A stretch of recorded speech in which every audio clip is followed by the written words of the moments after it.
لخمسة عطفی بها حر الوباء الحاتمہ المصطفى والمرتضى وابنہما والفاطمہ۔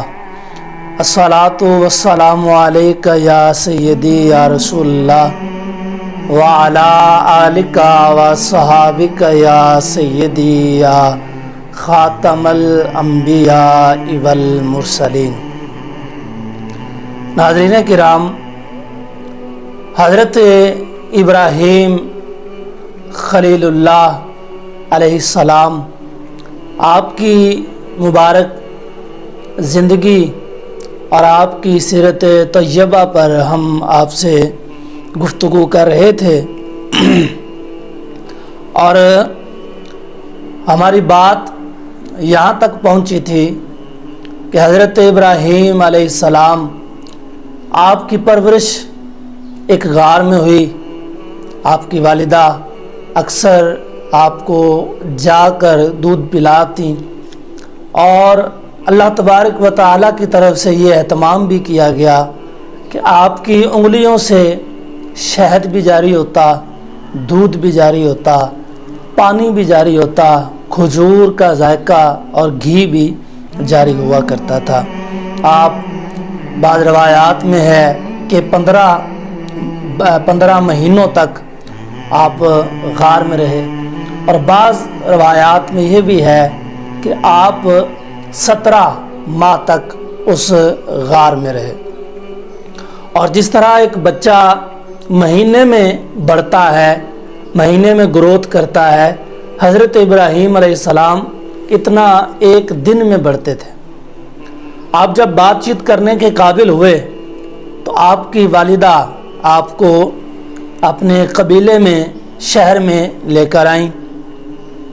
حضرت ابراہیم علیہ السلام کا چچا، جس کا نام آزر تھا، قرآن میں اگرچہ اسے ابی ہی کہا گیا ہے، لیکن یہ روایتاً جس طرح کہ لوگ ابھی تک آپ 50 60 سال 70 سال پیچھے جائیں تو لوگ بعض اوقات اپنے باپ کو چچا کہا کرتے تھے، اور چچا کو ابا جی بھی کہہ لیا کرتے تھے، اور اکثر کہا کرتے تھے۔ تو یہ بھی اس دور میں لوگ اس طرح ہی کرتے تھے کہ چچا کو باپ کہہ لیا کرتے تھے۔ آزر جو تھا یہ صرف بت پرست ہی نہیں تھا، بلکہ اس کا بتوں کا کاروبار تھا۔ یہ بت بنا کر انہیں فروخت کیا کرتا تھا۔ اس کے بیٹے بھی اور دیگر اس کے بھانجے بھتیجے، خاندان کے افراد جو تھے وہ یہی کاروبار کیا کرتے تھے، یہ بت بناتے اور مارکیٹ میں جا کر، بازار میں جا کر انہیں فروخت کراتے۔ ایک دن آپ کا چچا حضرت ابراہیم علیہ السلام آپ کو ساتھ لے گیا اور کہنے لگا کہ تم بھی بت فروخت کرو جیسے تمہارے یہ دوسرے بھائی فروخت کر رہے ہیں۔ اب ان کا طریقہ کار یہ ہوتا کہ ایک بت لیتے، بازار میں لے کر اسے گھومتے، اور اس بت کے فضائل و مناقب لوگوں کو سناتے کہ بت لے لو، بڑا کارآمد بت ہے، بت لے لو جی، کاروبار میں برکت کرنے والا بت ہے، گھروں سے جھگڑے ختم کرنے والا، یعنی مختلف ان کی کیٹاگریز جو تھیں وہ لوگوں کو بتاتے۔ حضرت ابراہیم علیہ السلام کو چچا کہنے لگا کہ ابراہیم، تم بھی اس طرح جیسے یہ آواز لگا کر بت فروخت کر رہے ہیں، تم بھی اس طرح آواز لگاؤ اور بت کا تعارف کراؤ تاکہ لوگوں کا دل زیادہ اس کی طرف مائل ہو۔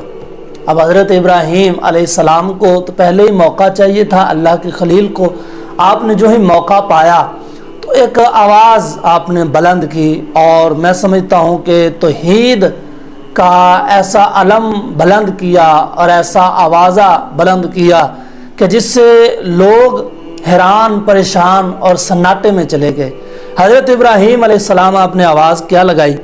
آپ تفسیر بغوی میں بھی ہے اور دیگر کتب تفاسیر میں یہ بات موجود ہے کہ حضرت ابراہیم علیہ السلام نے یوں آواز لگائی، آپ نے فرمایا من یشتری ما یضر ولا ینفعہ وہ کہا کرتے تھے کون ہے جو اس بت کو خریدے گا، جو بڑا کارآمد ہے، جو بڑا فائدہ مند ہے، جو بڑا لوگوں کے گھروں میں کاروباروں میں خیر و برکات کا نزول کرتا ہے۔ وہ اس طرح فضائل بیان کرتے۔ حضرت ابراہیم نے یوں آواز بلند کی، آپ نے فرمایا کون اس بت کو خریدے گا جو نہ کسی کو نفع دیتا ہے نہ ہی نقصان دیتا ہے۔ یعنی سمجھ لے کہ بتوں کی آپ سرعام تذلیل کرنا شروع ہوئے۔ یہ آواز سنی تو کوئی بندہ بھی بت خریدنے کو تیار نہ ہوا۔ ایک بالا خانے سے ایک عورت نے چھت سے آواز دی، اس نے کہا بیٹا بت مجھے دے جا۔ حضرت ابراہیم کو مزید موقع ملا اللہ تعالیٰ کی توحید کو بیان کرنے کا۔ آپ نے اس عورت کو، بی بی کو مخاطب کر کے فرمایا بی بی بت چاہیے؟ اس نے کہا ہاں بت چاہیے۔ فرمایا تو وہ پہلے والا کہاں ہے؟ آواز سنی اس نے جب یہ تو وہ حیران ہو گئی کہ ایسی بھی بات ہوتی ہے۔ اس نے عورتوں سے کوئی نہ سوجی، اس نے کہا وہ رات کو مجھ سے ٹوٹ گیا ہے۔ حضرت ابراہیم علیہ السلام فرمانے لگے بی بی جو اپنی حفاظت نہیں کر سکا وہ تیری حفاظت کیسے کرے گا؟ جو خود کو نہیں بچا سکا وہ تجھے کیسے بچائے گا؟ آپ کی یہ بات سن کر بی بی خاموش ہو گئی۔ حضرت ابراہیم نے بت کے گلے میں رسی ڈالی اور اسے ایک ندی کے کنارے لے گئے اور جا کر اسے غوطے دیے اور فرمایا لے پانی پی۔ اور وہ کہاں پیے؟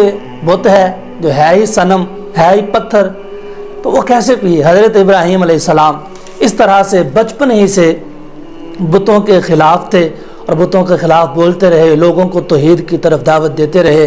اور آپ نے جو باقاعدہ تبلیغ شروع کی اس کا ذکر اللہ تبارک و تعالیٰ نے قرآن مجید میں مختلف آیات اور مختلف صورتوں میں بیان کیا۔ لہٰذا سورہ الانعام کی آیت نمبر 74 میں یوں بیان کیا، جب آپ نے اپنے چچا کو گھر میں تبلیغ کی۔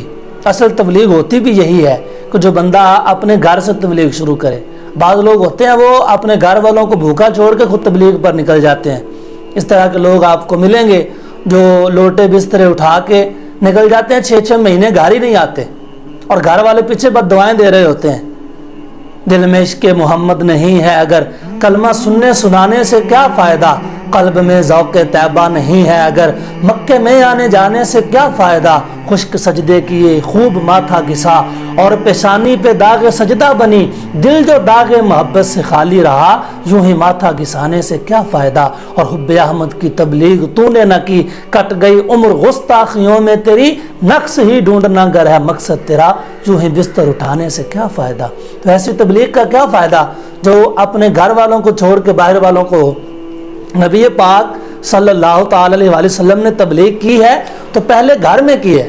پہلے حضرت سیدہ کائنات سیدہ خدیجۃ الکبریٰ کو تبلیغ فرمائی، تبلیغ کی تو پہلے گھر میں حضرت جلیل المرتضیٰ شریف خدا کرم اللہ وجہ الکریم کو کلمہ پڑھایا۔ تو یہ تبلیغ کا ایک اصول ہوتا ہے کہ پہلے بندہ اپنے گھر سے کام شروع کرے۔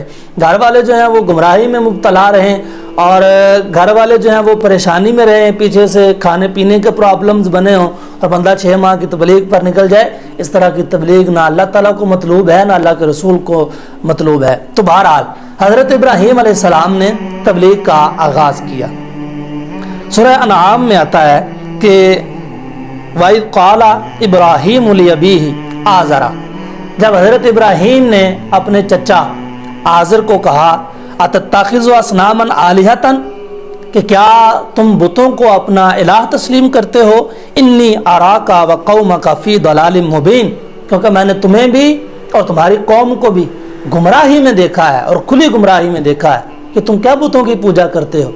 دیگر ایک اور آیت میں اللہ تبارک و تعالیٰ سورہ مریم کی آیت نمبر 42 میں اللہ رب العزت ارشاد فرماتا ہے قال لأبیہ، جب آپ نے اپنے چچا سے کہا یا اباتی لما تعبدو ما لا یسمع ولا یضر ولا یغنی عنک شیئا، کہ چچا تم ان کو کیوں پوجتے ہو جو نہ تمہیں نفع دے سکتے ہیں نہ تمہیں نقصان دے سکتے ہیں اور نہ ہی وہ تم سے کوئی مصیبت کوئی پریشانی کو دور کر سکتے ہیں، نہ تمہاری مشکل کشائی کر سکتے ہیں، نہ تمہیں فائدہ دے سکتے ہیں، نہ تمہیں نقصان پہنچا سکتے ہیں، کیوں ان کی پوجا کرتے ہو؟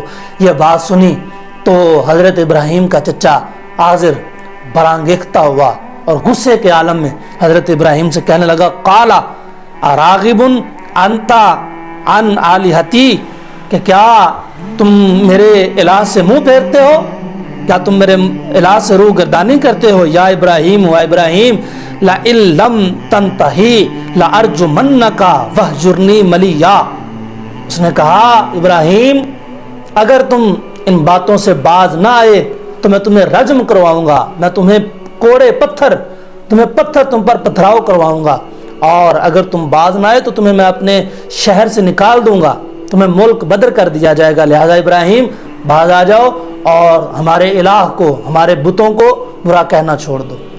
حضرت ابراہیم بدستور چچا کو بھی تبلیغ کرتے رہے اور اپنی پوری قوم کو بھی تبلیغ کرتے رہے۔ اس کا ذکر بھی اللہ تبارک و تعالیٰ نے قرآن میں سورہ شعراء میں ارشاد فرمایا، اور اللہ تبارک و تعالیٰ ارشاد فرماتا ہے کہ وَاتْلُ عَلَيْهِمْ نَبَأَ ابراہیم، کہ اے محبوب ان امتیوں کو، ان غلاموں کو ابراہیم کا وہ قصہ سناؤ، ابراہیم کا وہ واقعہ سناؤ، ابراہیم کی وہ خبر سناؤ۔ کون سی؟ اذ قال لابیہ وقومہ ما تعبدون، جب اس نے للکار کے اپنی قوم کو کہا اور اپنے چچا کو کہا کہ یہ تم کن کو پوجتے ہو اور کن کی تم عبادت کرتے ہو؟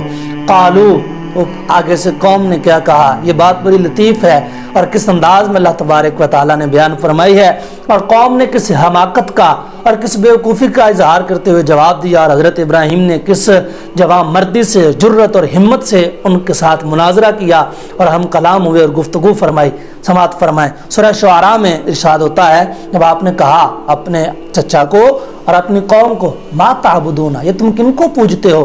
قالوا نعبد اصناما فنظل لها عاکفین، ہم بتوں کو پوجتے ہیں اور ان کے سامنے آستین مارے بیٹھے رہتے ہیں۔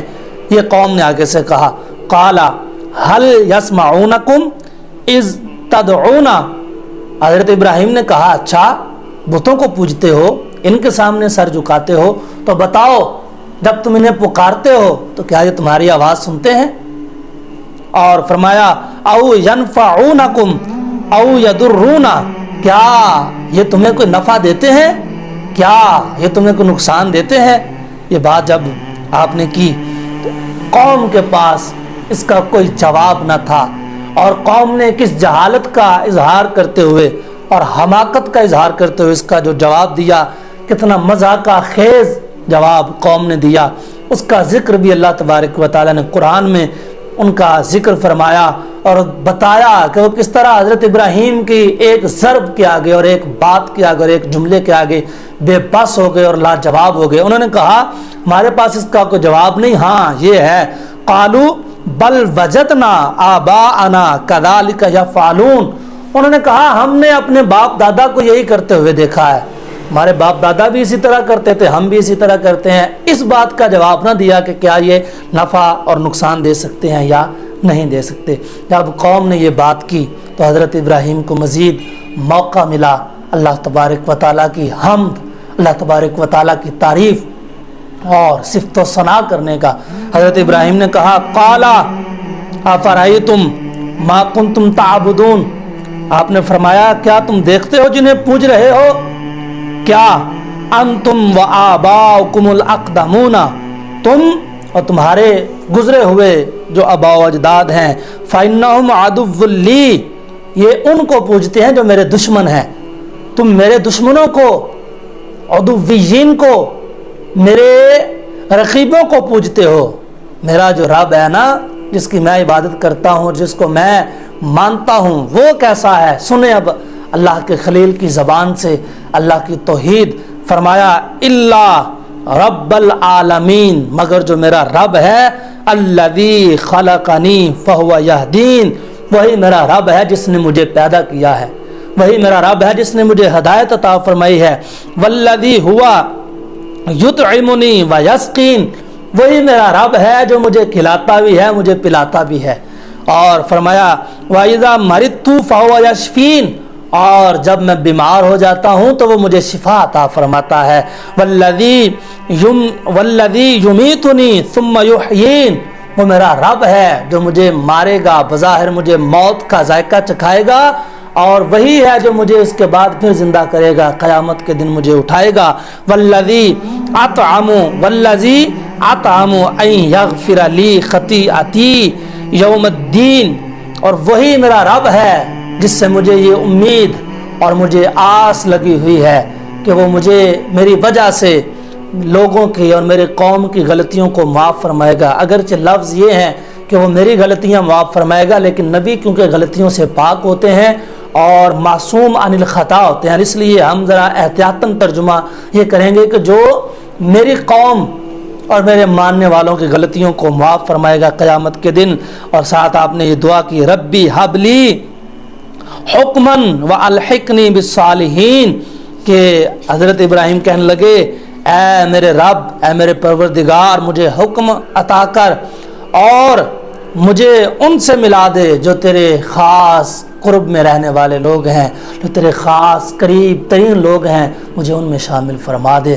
انشاءاللہ تبارک و تعالی کس طرح سے آپ نے بتوں کو ذلیل کیا یا آپ نے سنا، انشاءاللہ اگلے پیغام میں ہم آپ کو یہ بتائیں گے کہ حضرت ابراہیم نے بت توڑے کیسے اور قوم کو کس طرح دوبارہ لاجواب کیا، اور مشکل حالات میں اور ساری قوم کی مخالفت کے باوجود کس طرح آگ میں چھلانگ لگانے کو اپنی زندگی پر ترجیح دی، لیکن حق کا دامن کبھی نہیں چھوڑا۔